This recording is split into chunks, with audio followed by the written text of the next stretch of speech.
السلام علیکم ورحمۃ اللہ تعالی وبرکاتہ۔ سوال یہ ہے کہ نماز جنازہ پڑھنا کیا ہے، یعنی فرض ہے یا واجب ہے یا سنت ہے؟ اور دوسرا سوال یہ ہے کہ نماز جنازہ میں کتنے فرض ہیں، یعنی جس طریقے سے غسل میں 3 فرض ہیں، وضو میں 4 فرض اور نماز میں 7 فرض ہیں، تو اسی طریقے سے نماز جنازہ میں کتنے فرض ہیں؟ اور تیسرا سوال یہ ہے کہ نماز جنازہ میں سنتیں کتنی ہیں؟ یہ ایک شخص کا سوال ہے، اس نے کہا ہے کہ حضرت نماز جنازہ کا مکمل طریقہ بتا دیں، اور نماز جنازہ پڑھنا کیا ہے، نماز جنازہ میں فرض کتنے ہیں، نماز جنازہ میں سنتیں کتنی ہیں۔ دیکھیے، نماز جنازہ کا طریقہ ہر مسلمان کے لیے سیکھنا ضروری اور لازمی ہے، کیونکہ ہر ایک کو اس کی ضرورت پڑتی رہتی ہے۔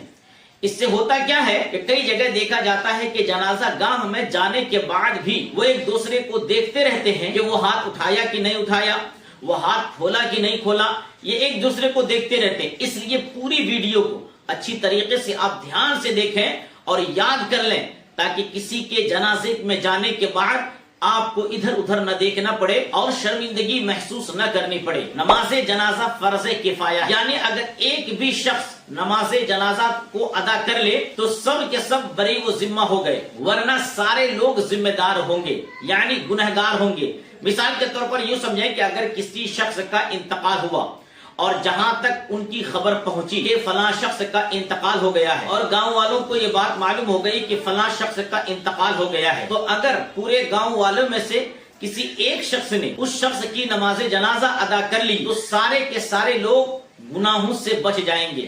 اور اگر کسی شخص کا انتقال ہوا، گاؤں کے لوگوں کو خبر ہوئی اور کسی نے بھی اس کی نماز جنازہ ادا نہیں کی، تو جتنے لوگوں تک یہ خبر پہنچی سارے لوگ گنہگار ہوں گے۔ تو فرض کفایہ کا مطلب یہ کہ کوئی ایک بھی اگر ادا کر لے تو سارے کے سارے لوگ گناہوں سے بچ جائیں گے، اور اگر کسی نے بھی ادا نہیں کیا تو سارے کے سارے لوگ گنہگار ہوں گے۔ تو نماز جنازہ یہ فرض کفایہ ہے۔ اور دوسرا سوال کہ نماز جنازہ میں کتنے فرض ہیں؟ دیکھیں، نماز جنازہ میں 2 فرض ہیں۔ پہلا فرض قیام ہے، یعنی نماز جنازہ کھڑے ہو کر ہی ادا ہوگی۔ کسی کے ساتھ ویسی پریشانی ہے کہ کھڑا نہیں ہو سکتا ہے، اس کی بات الگ ہے، ورنہ نماز جنازہ میں جو پہلا فرض ہے وہ قیام۔ دوسرا فرض ہے جو اس میں 4 تکبیر کہا جاتا ہے، یعنی نماز جنازہ میں 4 تکبیریں ہیں۔ دوسرا فرض تکبیرات ہے، یعنی اللہ اکبر کہنا، یہ 2 فرض ہیں۔ اب تیسرا سوال جو آپ نے کیا، نماز جنازہ میں سنتیں کتنی ہیں؟ نماز جنازہ میں سنتیں 3 ہیں۔ پہلی سنت یہ ہے کہ جب پہلی تکبیر ہوتی ہے تو اس کے بعد ثنا پڑھتے ہیں، یہ ایک سنت ہے۔ دوسری سنت یہ ہے کہ دوسری تکبیر کے بعد درود پاک جو پڑھتے ہیں، یہ دوسری سنت ہے۔ تیسری تکبیر کے بعد میت کے لیے جو دعا پڑھتے ہیں، یہ دعا پڑھنا بھی سنتیں ہیں۔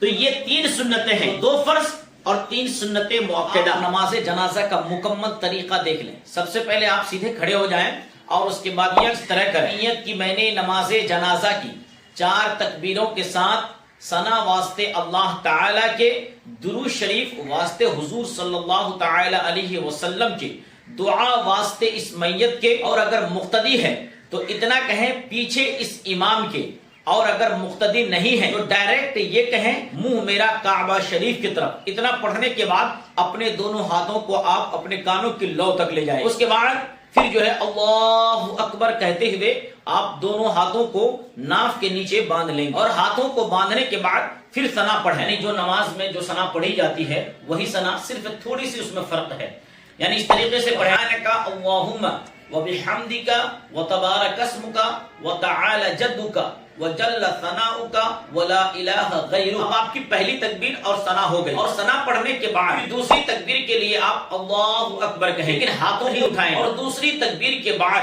فوراً درود ابراہیم پڑھیں گے، وہی درود شریف جو ہر نماز میں قاعدہ آخرہ میں تشہد کے بعد پڑھا جاتا ہے، یعنی اللہم صلی علی محمد وعلی آل محمد کما صلیت علی ابراہیم وعلی آل ابراہیم انک حمید مجید، اللہم بارک علی محمد وعلی آل محمد کما بارکت علی ابراہیم وعلی آل ابراہیم انک حمید مجید۔ درود شریف مکمل ہونے کے بعد پھر تیسری تکبیر کے لیے آپ اللہ اکبر کہیں گے، پھر تیسری تکبیر کے بعد میت کے لیے دعا کریں گے۔ اگر مردہ بالغ مرد ہے یا بالغہ عورت ہے تو اس طرح پڑھیں گے، اللہم اغفر لحینا ومیتنا وشاہدنا وغائبنا وصغیرنا وکبیرنا وذکرنا وانثانا اللہم من احییتہ منا فاحیہ علی الاسلام ومن توفیتہ منا فتوفہ علی الایمان. اتنا پڑھنے کے بعد پھر چوتھی تکبیر کہیں. 4 تکبیر ہو گئی تو پھر پہلے دونوں ہاتھوں کو چھوڑ دیں. اس کے بعد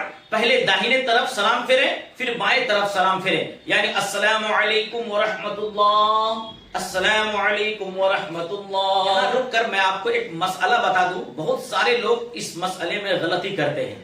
یعنی جب سلام پھرتے ہیں تو کچھ لوگوں کو دیکھا جاتا ہے کہ پہلے سلام پھر دیتے ہیں اور اس کے بعد پھر دونوں ہاتھوں کو کھولتے ہیں، اور کچھ لوگوں کو یوں دیکھا جاتا ہے طرف سلام پھرتے ہیں پھر وہی ہاتھ کھولتے ہیں. یعنی السلام علیکم ورحمۃ اللہ، السلام علیکم ورحمۃ اللہ. کچھ لوگ اس طریقے سے کرتے ہیں. تو یہ دونوں طریقہ غلط ہے. یعنی آپ نے دعائے میت پڑھ لی، اس کے بعد ہاتھوں کو کھول دینا ہے، پھر اس کے بعد داہنے طرف سلام، پھر اس کے بعد بائیں طرف سلام. پھر آگے سنیں. دیکھیں تیسری تکبیر کے بعد یعنی 3 مرتبہ اللہ اکبر کہنے کے بعد دعائے میت بالغ مرد یا بالغہ عورت کے لیے ہم نے بتایا، اگر نابالغ بچہ ہو تو اس کے لیے یہ دعا نہیں پڑھنا، بلکہ تیسری تکبیر کے بعد آپ کو اس کے لیے دوسری دعا پڑھنا. تیسری تکبیر کہنے کے بعد اگر نابالغ بچہ ہو تو اس کے لیے یہ دعا پڑھیں گے، اللہم اجعلہ لنا فرطا واجعلہ لنا اجرا وذخرا واجعلہ لنا شافعا ومشفعا. اور اگر نابالغ لڑکی ہو تو تیسری تکبیر کے بعد اس کے لیے یہ دعا پڑھیں گے، اللہم اجعلہا لنا فرطا واجعلہا لنا اجرا وذخرا واجعلہا لنا شافعتا ومشفعا. پڑھنے کے بعد پھر چوتھی تکبیر، اس کے بعد پھر سلام کا طریقہ جو ہم نے بتایا پھر ویسے ہی سلام پھر دیں. نماز جنازہ کا مکمل طریقہ. آپ کو نماز جنازہ کے فرائض بھی بتا دیے، ہم نے سنتیں بھی بتا دی، اور اس کے بعد نماز جنازہ پڑھنا کیا ہے، سنت ہے یا واجب ہے یا فرض ہے، ہم نے وہ بھی بتا دیا. امید ہے کہ آپ نے جو سوال کیا تھا آپ کے سوال کا تشفی بخش آپ کو جواب دے دیا گیا ہے. اللہ اعلم ورسولہ اعلم بالصواب. السلام علیکم ورحمۃ اللہ تعالی وبرکاتہ.